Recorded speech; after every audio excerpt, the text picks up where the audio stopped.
Hi guys! So, kakatapos lang natin sa work. So right now, it's already 6 o'clock in the evening. Pero tignan nyo naman guys yung yung paligid natin. Akala mo alas 3 ng hapon guys.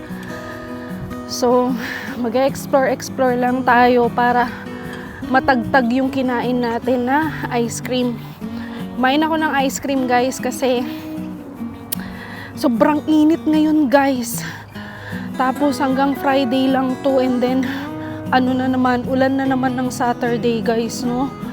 So yun, ang kagandahan lang kasi guys, saglit lang kasi ang anong tawag dito, ang summer. So yung chance mo na mag-explore ng walang hassle na snow is eto na yun. So eto, take natin yung opportunity na makapaggala-gala kahit na walking lang, lakad-lakad. Mostly dito nag-aano sila ng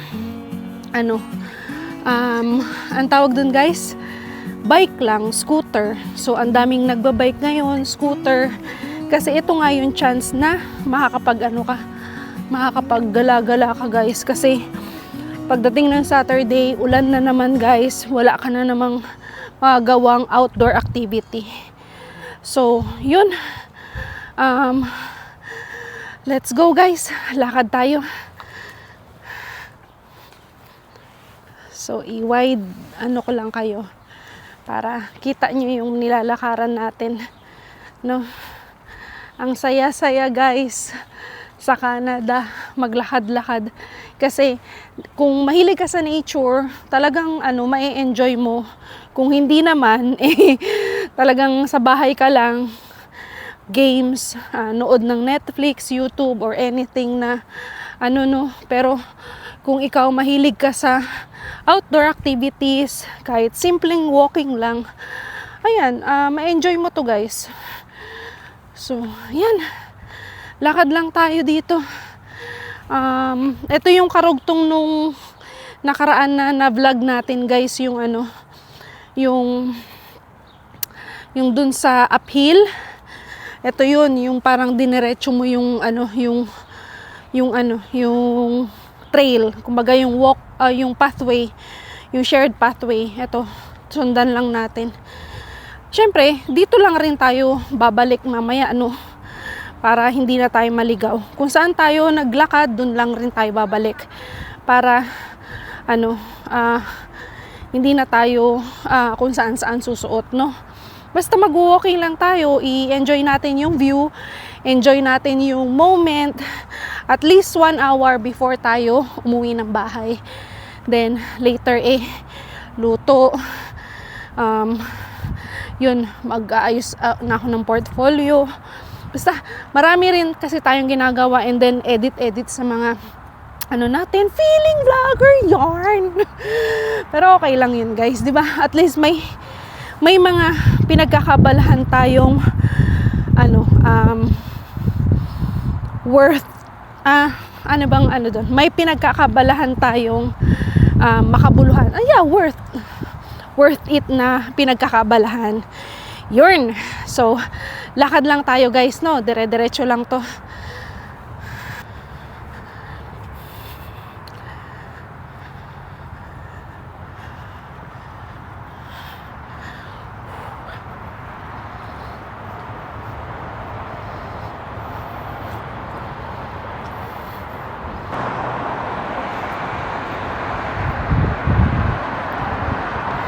So eto guys, dadaan tayo sa pathway, isang bridge, and then makikita mo ang White Mud. Yeah, White Mud Highway. White Mud Avenue or Highway. Ayan. Ayan guys. So, pupunta tayo dun sa kabila. I think, tignan natin kung anong meron dun, no? So, take a look sa highway. Yan. And then this side.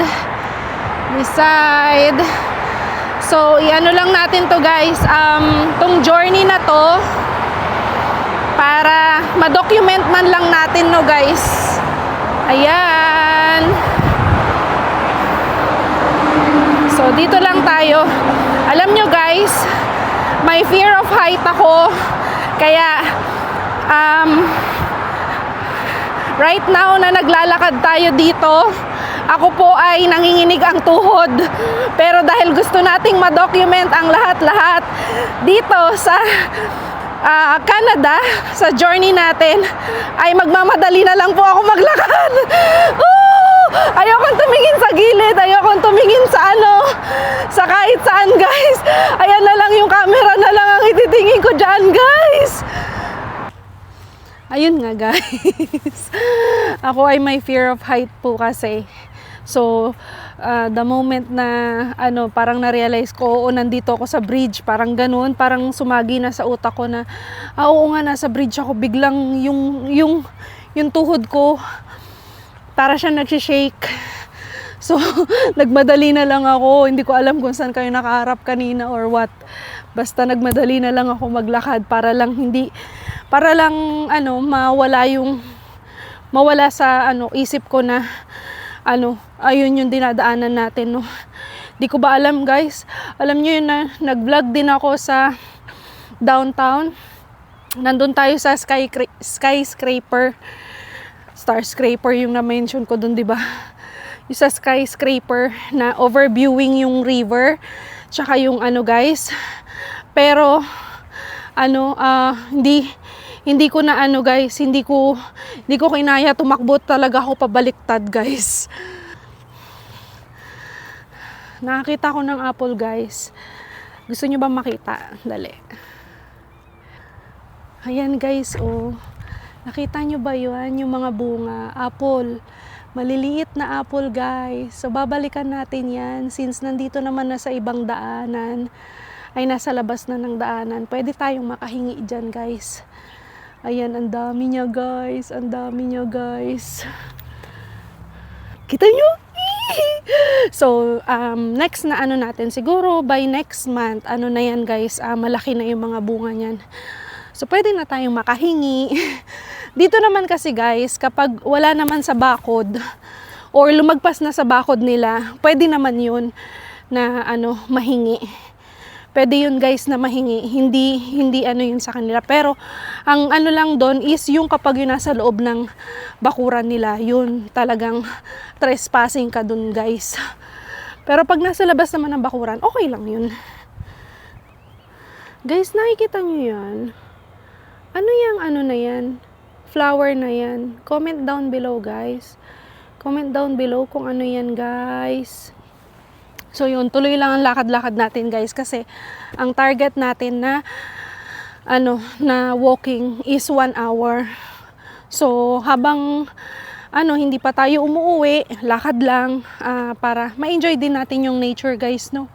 Kasi kakaiba na naman tong pine tree na to, maliliit yung guys.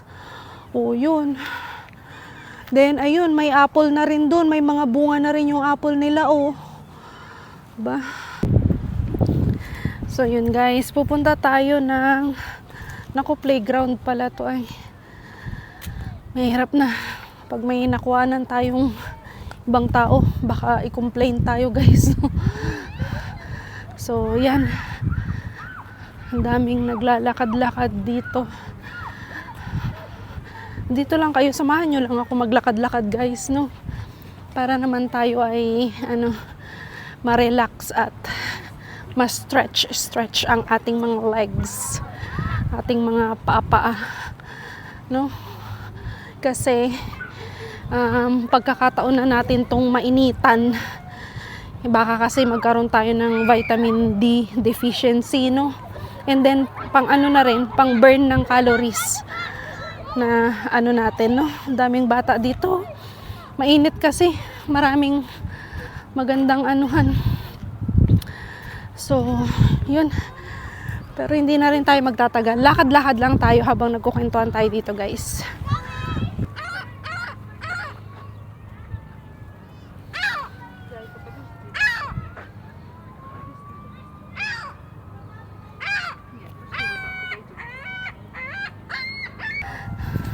Nakita nyo yun, guys. Kita nyo yung seagull. Umiiyak eh. Gutom. Gusto ata ng pagkain, guys. Wala man tayong tinapay. Sayang naman. Maraming seagull dito. Hindi natin nadala yung expired nating tinapay ba? Para mapakain dito. Sayang Ayun, ang daming seagull. Pero siguro, kapag nagkaroon ng tingnan muna natin yung forest dito, guys. Kung maganda. Kung dito tayo, magpakain tayo ng seagull dito, no. Meron kasi akong expired na loaf bread doon, guys, sa bahay. Pero ang tawag doon, guys, hindi ko nadala. Sayang, may seagull dito. Sarap siguro ng kain nun kapag yung ganyan, no. Mabigyan natin ng ayan, guys. Kaso malamok.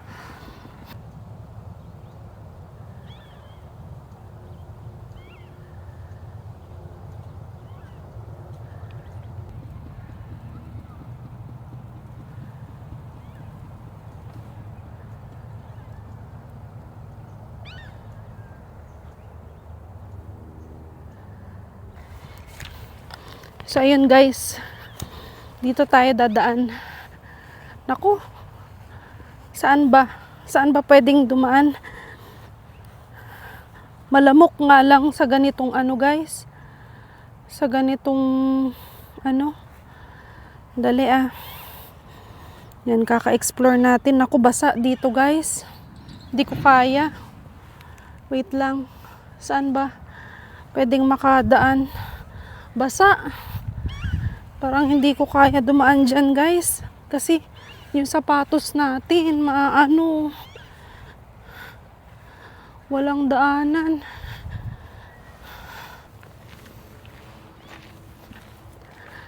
So, nandito tayo, guys, sa mini forest within the city. So, ayun yung ayun yung wild rose ng Alberta.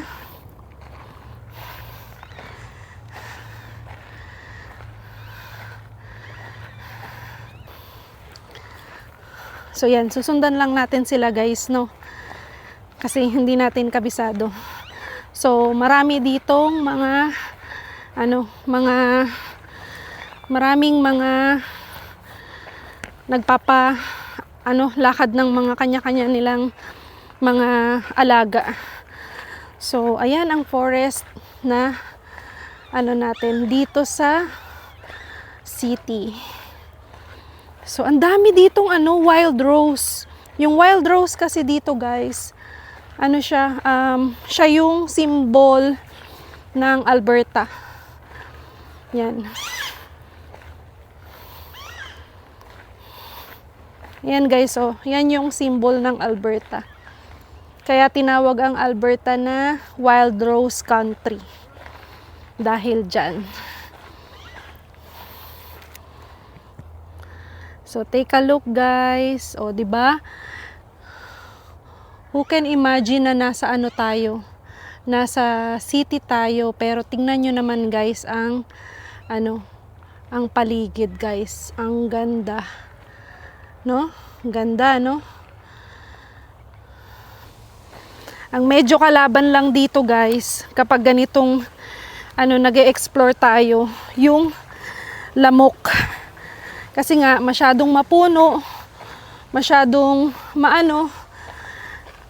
tapos may mga stagnant na tubig.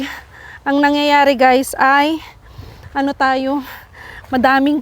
madaming lamok tepok. Ang daming lamok. Dug! Mga ganun sa tenga mo. So ayan, guys, tingnan nyo, guys, yung mga seagull. Nasaan na sila? Ayun, ang dami nila. Ayan. So iikot lang tayo dito, guys, no?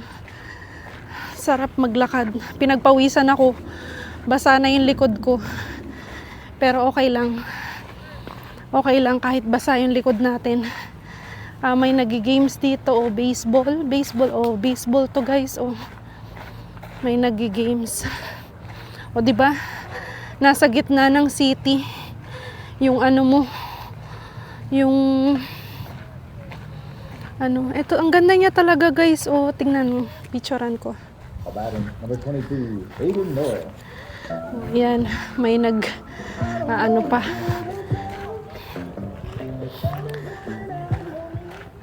May game sila guys. Ang dami talagang wild rose dito guys. Ang ganda. Ayan Yan ang symbol ng Canada, ng Alberta.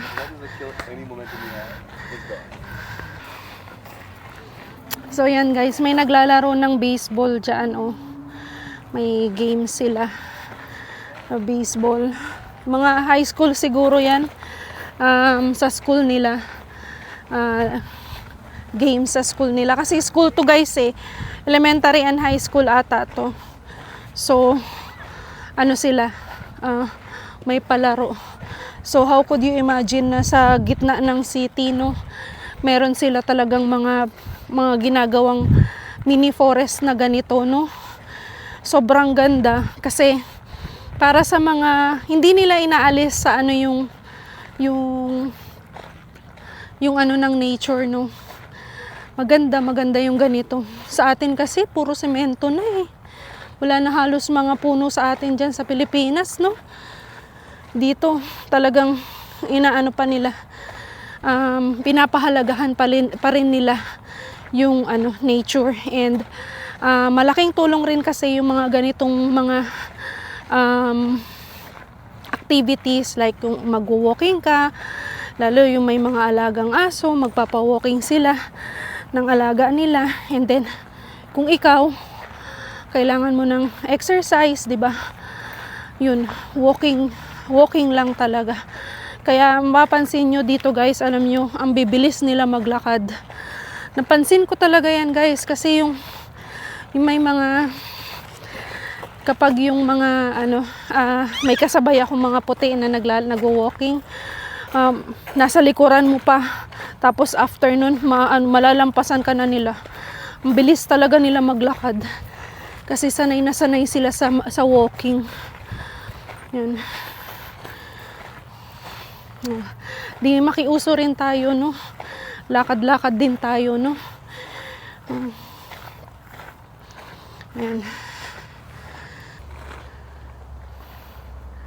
Ayan guys, so nakikita nyo, ang dami nilang aso, yung mga alaga nila, yung mga aso, mag-walking yung mga amo nila, tapos nakasunod lang rin sila. Yan, so parehas na silang na-exercise guys, ganyan lang ang buhay dito.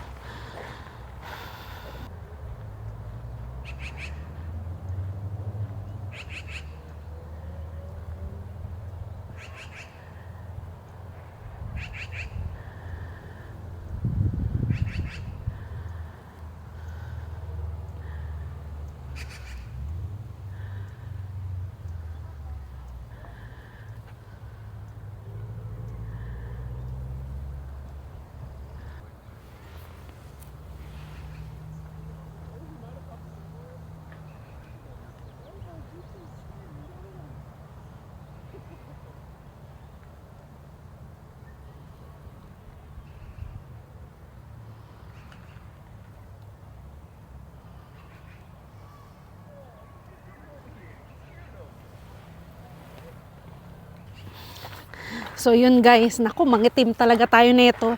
Pero isang magandang journey to guys para sa atin, Kasi talagang ganito yung mga journey na gusto kong kasi sa Middle East na pinanggalingan natin guys, hindi mo makikita ang mga ganitong klaseng lugar. Kasi doon mostly doon guys, buildings. Magkaroon man sila ng park guys, hindi ganito na talagang connecting sa nature. Hindi siya ganito guys. So, iba yung beauty ng surroundings doon, iba rin yung beauty dito. Dito kasi guys, na ano ko na simplicity. Kasi simpleng walking ka lang, puno, damo, wildflowers, wild animals. Yun yung makikita mo dito. At yun yung journey na gusto nating i-document guys. So ayun nga guys. Yun na yung naikot natin, no? So babalikan na lang natin siya kapag tuyo na yung daan. Kasi mostly ay may tubig pa. Then mag-uulan pa dito ng weekend. So hindi na naman siya matutuyo. So yun, kailangan lang natin antayin yung summer totally, no? Yung total summer na talaga para tuyo yung mga daan. No? Then, uuwi na tayo. So, yun lang ang natin, chika-chika natin for today's video. And, ayun. So, see you on the next one, guys. Bye-bye!